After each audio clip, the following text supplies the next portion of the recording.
Hi అండి. మైదా లేకుండా oven లేకుండా చాక్లెట్ కేక్ చేసిన అండి. చాలా బాగా వచ్చింది. ఒక 2 కప్పులు అయితే గోధుమ పిండి తీసుకోవాలి. దాంట్లోకి ఒక 2 చెంచాల చాక్లెట్ పౌడర్ వేసుకొని, బేకింగ్ పౌడర్ ఒక 2 స్పూన్స్, అట్లాగే వంట సోడా ఒక 2 స్పూన్స్ వేసుకొని మనం జల్లించుకొని పక్కకు పెట్టుకోవాలండి.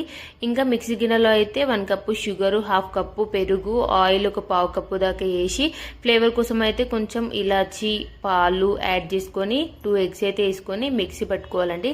మనం ఏదైతే పిండి పక్కకు పెట్టుకున్నామో అందులో అయితే ఇదైతే కలిపి మంచిగా బుడగలు లేకుండా అయితే మిక్స్ చేసుకోవాలండి. చేసుకున్న తర్వాత మనం ఇంకో గిన్నెకైతే కొంచెం ఆయిల్ రాసి పిండి అనేది స్ప్రెడ్ చేయాలండి. చేస్తే మనకు అతుక్కోకుండా మాడకుండా వస్తుంది.